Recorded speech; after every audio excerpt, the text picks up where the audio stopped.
I felt groggy. Whatever Hartman had bumped in me was making me numb. I felt like this was happening to someone else. Someone I was watching on television. I couldn't think. Couldn't focus. The door was locked. I was a prisoner here.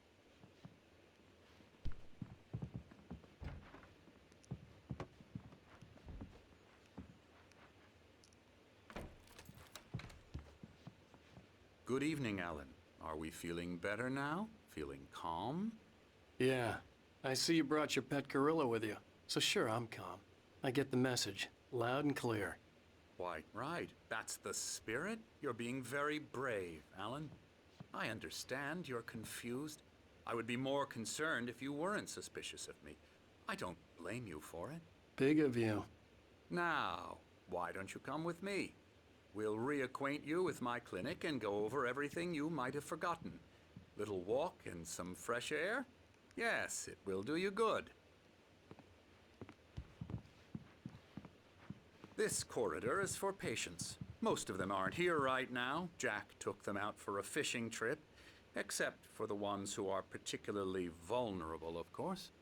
I encourage creativity as a part of the recovery process here at Cauldron Lake Lodge. I specialize in treating artists. I bet you do. Splendid, Alan. I honestly believe we can get this thing under control if we work together. This way, Alan.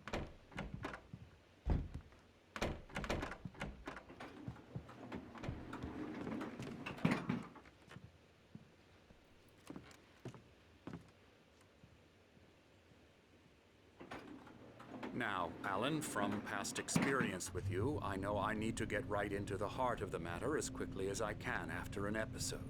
So I'm just going to say this. Alice is dead. No. You're in a very vulnerable state until you understand and accept this. Alice drowned, and you couldn't face that.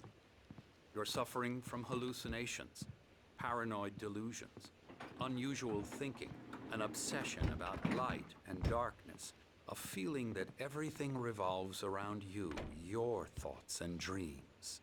Your mind has constructed an elaborate fantasy scenario in which your writings are affecting reality. She has been kidnapped and supernatural forces of darkness are trying to stop you. We go this way, Alan. I wasn't ready for another shot, so I went along with it. He had to be lying. But under the influence of the drug he had given me, I had to fight not to believe his words. It's all in your head. You've been making it up. Apart from the tragic accident with your wife, no one has been killed. Your delusions are just a manifestation of your subconscious mind trying to protect you from the too painful truth. Unless we fight the fantasy, it will return. I know the instinct is to resist me, but think about it. Doesn't this make far more sense than the insane supernatural conspiracy you have concocted in your mind? You're a skeptic by nature, Alan. We both know this. Everything can be explained logically.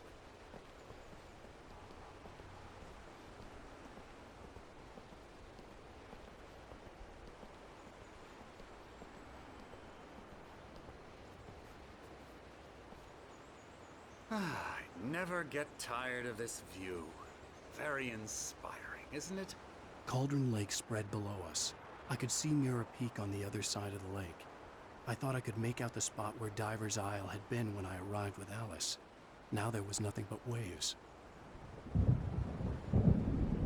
It seems there's a storm coming. Funny, I don't recall there being a mention of that in the weather forecast. Well, no matter. This way. Follow me. Alan, what I'm telling you is good news. Right now we're in control. Every time you have a relapse, it gets more and more difficult to resurface from the dark depths of your imagination. Not surprising, considering your profession. Imagination is what you work with. After all your nightmares, this should come as an immense relief to you. If it doesn't, why is that? Because I'm lying? Or because you don't want to admit that you're not well? It's very natural for you to think of me as your enemy. It's part of the I let him illness, talk. after all. Hartman I'm the obviously one loved trying his to own bring you voice. out of the His world words you've echoed constructed madly for inside yourself. my head. But I I can't dug my do nails it into by the palms of my myself. hands to stay You need focused. to work with me. Once you accept that, we can begin the journey towards your recovery. Come along. Let's go inside. Now, here's the entrance to the office wing. That's for staff only. You were impressed by my trophies when you first arrived here. I do love to hunt. The great outdoors, man versus nature. It's wonderful stuff.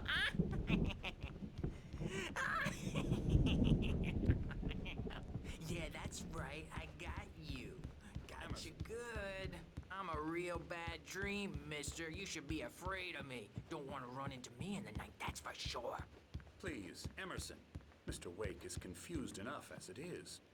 Yeah, you'd like me to go away so you won't be scared. But you can't just decide what kind of dream you have or when you have it. Emerson, Okay. Sorry. Boo.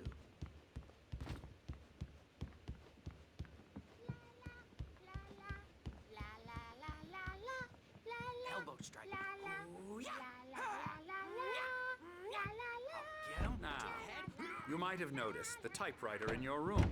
You've been writing as a part of the therapy. As soon as you feel up to it, you should continue.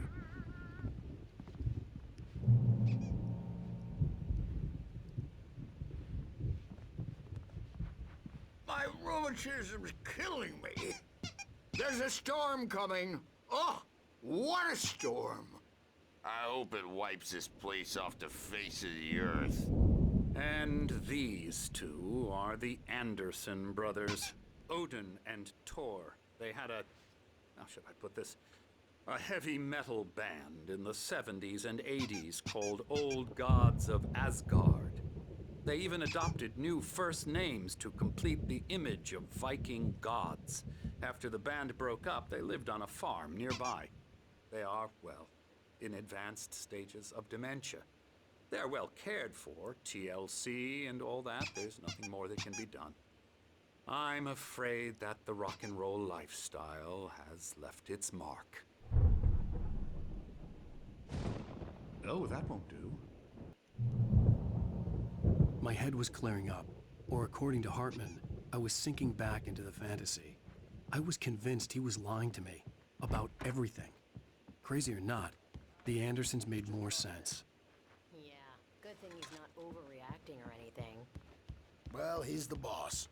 I may need a hand here later on, Birch. The storm's bound to make you-know-who jumpy. You know how they are. Gotcha. Something's Doc's got wrong. me looking after Wake here, but holler if they get too rowdy. I'll do that, Birch. I didn't know what the chaos was all about, but it could